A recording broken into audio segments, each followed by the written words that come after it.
The Shoes of the Fisherman by Morris West. The narrative opens in Rome as the Pope lies dead. The intricate rituals surrounding the papal death and the ensuing sede vacante, vacant see, are meticulously observed. The Cardinal Camerlengo, Valerio Rinaldi, a slim, urbane man known for his diplomatic skills and mild irony, assumes temporary authority and begins preparations for the conclave that will elect the next pontiff. Cardinals from across the globe converge on Vatican City, each presenting their credentials to Rinaldi and taking the solemn oath of the conclavist. Rinaldi confers with Cardinal Leone, the aged, formidable dean of the Sacred College and head of the Holy Office. Leone, a staunch Roman traditionalist with a growling temper and wintry disapproval for innovation, surprisingly expresses a wariness with the past and a sense that the Church needs a new kind of leader, one with compassion for the suffering multitude, a shepherd rather than an inquisitor. Rinaldi, sensing an opening, carefully suggests they might agree on such a candidate, subtly hinting at a plan to introduce an unexpected contender. The challenge lies in uniting the diverse, often nationalistic interests of the 85 elderly princes of the Church. The conclave begins with the Mass of the Holy Spirit in St. Peter's Basilica. As the ancient rituals unfold, Rinaldi observes his colleagues, men burdened by age, power, and the looming judgment of God. He reflects on the delicate strategy he and Leone have devised. Instead of the traditional Latin homily, Rinaldi invites the youngest cardinal, Kiril Lakota, to the pulpit. Lakota, a tall, lean Ukrainian with black hair, a square black beard, and a long scar down his left cheek, addresses the assembly in pure Tuscan. He speaks simply but powerfully of his 17 years in a Siberian prison, urging his brothers to elect a pope for the suffering and lost flock, emphasizing service over power, humility over pride. His scarred face and evident suffering lend profound weight to his words. Following the Mass, the cardinals are formally enclosed within the conclave area. Alone in his assigned room, Kiril Cardinal Lakota is seized by a terrifying panic attack, a recurring consequence of the solitary confinement and torture he endured in prison under his interrogator, Kamenev. He battles the crushing fear and darkness through prayer, reliving his harsh exile, his survival against the odds, and the complex relationship with Kamenev, who ultimately orchestrated his escape, leaving Kiril with a strange debt and a warning. One day, I shall come to you to ask for payment, and you will pay whatever it may cost. Kiril finds peace only in a mystical experience, a vision of Christ walking towards him across a luminous sea. Rinaldi, finding him in this trance-like state, is deeply moved and consults again with Leone. Meanwhile, George Faber, the veteran Rome correspondent for the New York Monitor, files his story on the election. A man in his mid-40s, Faber reflects cynically on the Vatican's detachment from the world's crises, the arms race, famine, revolutions, and intertwines this with his personal frustrations. He is deeply in love with Chiara Calitri and has been trying for nearly 2 years to navigate her petition for annulment through the slow, impersonal machinery of the Holy Roman Rota, hampered by her influential husband, Corrado Calitri. Faber resents the Church's legalism and the seeming indifference of its aging hierarchy to individual human suffering. His thoughts are interrupted by Chiara, a beautiful young woman whose presence is vital to him, and they escape the complexities of Rome for lunch. Inside the conclave, Rinaldi and Leone discreetly sound out their colleagues. Rinaldi finds an unexpected ally in Cardinal Carlin from New York, a pragmatic man who admits the American Church is losing touch with its people due to prosperity and complacency, echoing Leone's desire for a pastoral pope. Leone encounters more resistance from the English Cardinal Brandon, who prefers an Italian pope for political stability and expresses reservations about the Ukrainian Lakota's background and appearance. Rahmani, the mystical Syrian cardinal, suggests the method of election by acclamation or inspiration, trusting God to guide the choice if the right man is presented boldly. The next morning, in the Sistine Chapel, as the first ballot is about to begin, Leone dramatically rises and proclaims Kiril Lakota as his candidate, citing his suffering for the faith. Rahmani follows, then Carlin, Rinaldi, and others, until nearly all the cardinals are standing in acclamation. Kiril Lakota sits stunned as the canopies above the other thrones collapse, leaving only his own open. Formally challenged by Leone, Lakota, after a long pause, accepts the election with the desolate words, "Accepto, miserere me Deus, I accept, God have mercy on me." Kiril I, Slavic Pope, and the first non-Italian in centuries, begins his pontificate. In his secret memorials, he reflects on the paradoxes of his office, absolute yet limited, rich yet poor, and his own feelings of inadequacy and isolation. He is acutely aware of the Vatican bureaucracy, the management of princes, and the wary eyes of the Curia upon him, the outsider. He keeps his baptismal name, Kiril, signifying the apostle of the Slavs and universality, despite Leone's concern about its provocative nature and non-Latin form. He recalls Kamenev's cynical influence and wonders about his reaction to the election.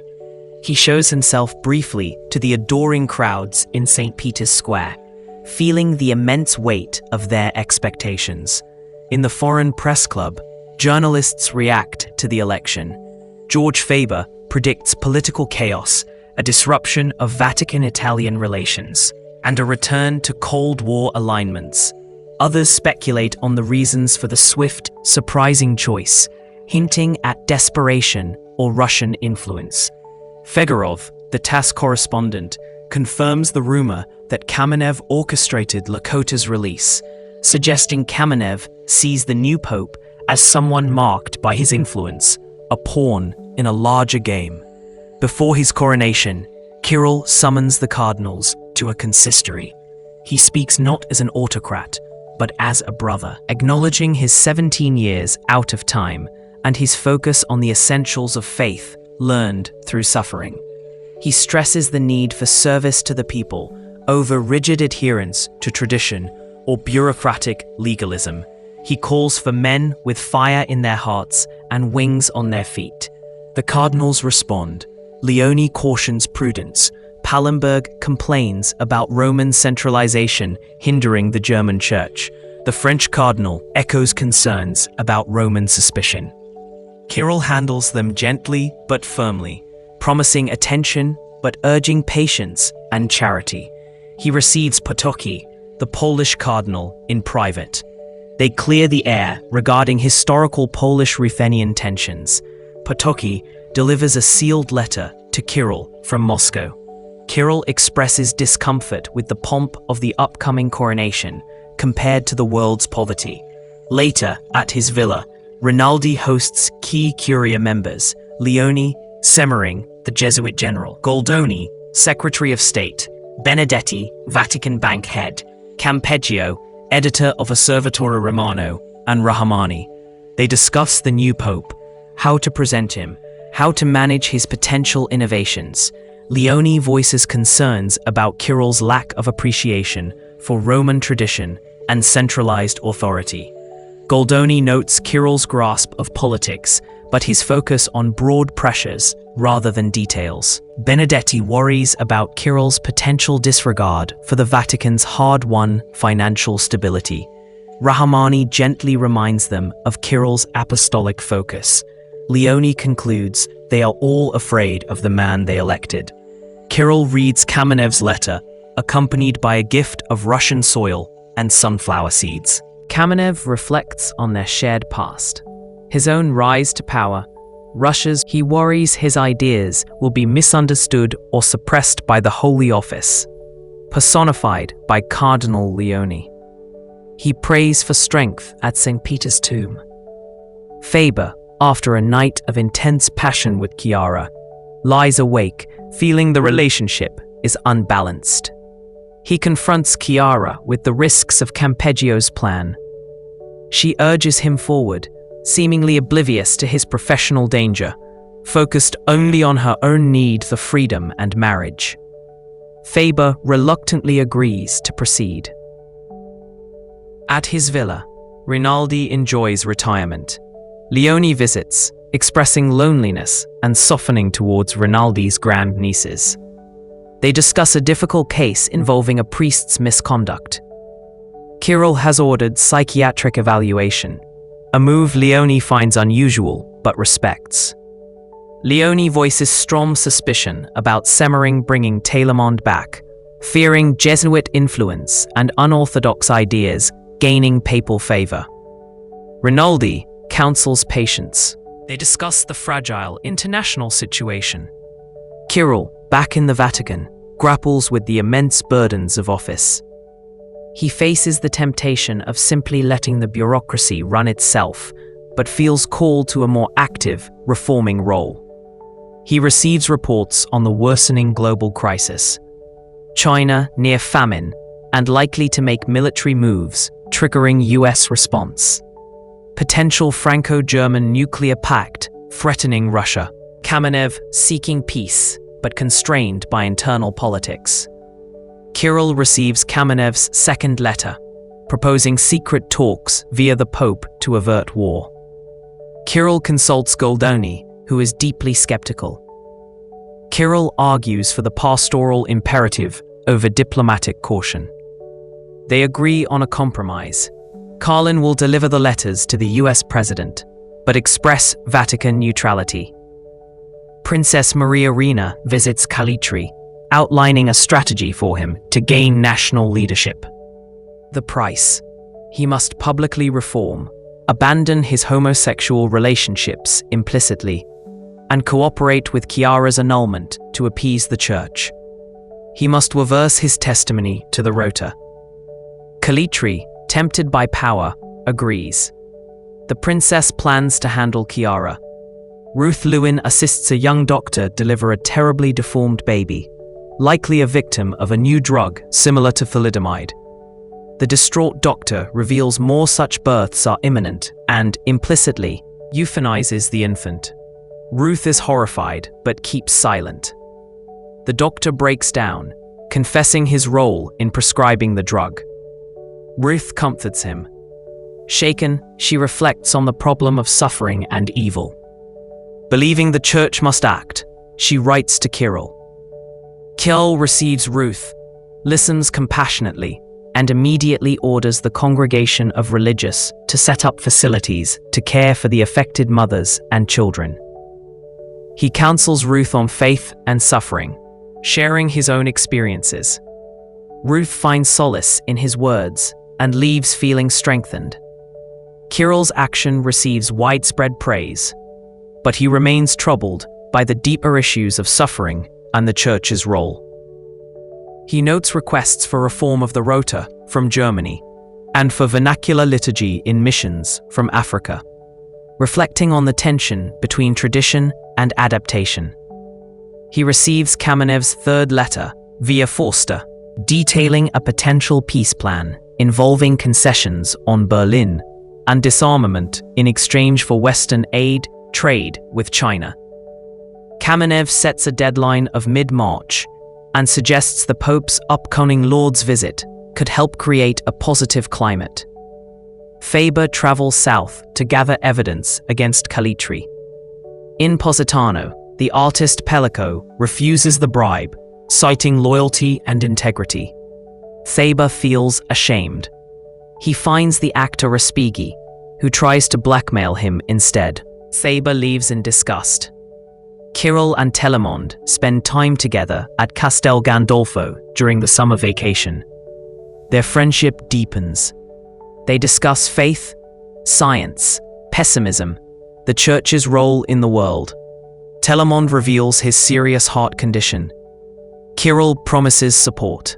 The US president replies to Kamenev's proposal via Kiril, agrees to negotiate but insists talks move to diplomatic level, initiated by Moscow. He strongly endorses the idea of Kiril using the Lord's visit to make a plea for peace, potentially involving other Christian leaders. Kiril receives Forster again and relays the president's message. Forster confirms his identity and mission. The Princess Maria Rina, with Perosi, meets Chiara in Venice. She presents Calitri's letter agreeing to the annulment, but attaches conditions. Chiara must remain silent about the case, delay remarriage for 6 months, and renounce Faber. Perosi implies canonical impediments, crimen, could block marriage to Faber. Chiara, tempted by freedom and a new flirtation, implicitly agrees. Faber returns to Rome. He finds Chiara's letter ending their relationship. Devastated, he goes on a drinking binge.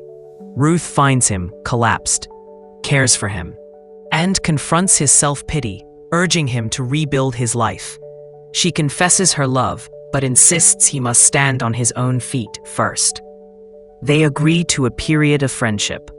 Faber tells Campeggio about Calitri's success. Campeggio reveals Calitri is being groomed for leadership and decides he must resign from Osservatore Romano after the Rota verdict is official, to protect the Vatican. Semmering informs Telamon of his grave heart condition. Telamon affirms his life's work and his faith, expressing his fear not of death, but of his work being lost or his integrity compromised in the face of judgment. He discusses the tension between faith and science, obedience and intellectual honesty. Kiril returns to the Vatican. He deals with Vatican finances, the Spanish clergy revolt, appointing Ellison, the safer choice, as cardinal in England, and the Polish succession as Potocki dies. He receives Cardinal Moron's formal invitation for the Lord's visit and accepts immediately, deciding to bypass initial full curia consultation. He reflects on the potential of a traveling pope. He receives Kamenev's 4th letter, reiterating the urgency of the peace initiative and the importance of the Pope's influence during the Lord's visit. Kiril feels the weight of decision and the conflicting advice. The Holy Office delivers its interim verdict on Telamon's book, The Progress of Man. It finds ambiguities and grave errors, offending doctrine, particularly regarding evolution, creation, Christ's nature, and the natural-supernatural distinction. While praising Telamon's spirit and imposing no personal censure, it prohibits publication or teaching pending revision. Kiril informs Telamon, who is devastated, but submits, feeling his life's work undone. He withdraws from Kiril to face the crisis alone. Kiril grieves, but respects his decision. Leone confesses his jealousy of Telamon to Kiril and asks forgiveness. Kiril absolves him and asks him to stay on, acknowledging his need for Leone's strength.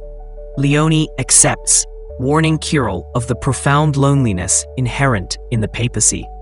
Kiril, deeply shaken by Telamon's ordeal and death watch, faces his own fear and isolation. The proposed Lord's trip becomes the focal point of his internal struggle and the conflicting pressures from world leaders and his own curia. Semmering relays Telamon's dying message. Kiril's courage gave him the strength for his final submission. Kiril convenes the curia, presents the global crisis, the Kamenev US President letters, and the Lord's proposal, asking for counsel. Leone, surprisingly, proposes the curia defer entirely to the Pope's judgment. The Cardinals agree. Kiril is left alone with the absolute authority and the immense burden of decision. He kneels in the Sistine Chapel, facing his solitary Calvary. If you enjoyed this book breakdown, please consider liking this video and subscribing to get notified when we post our next book.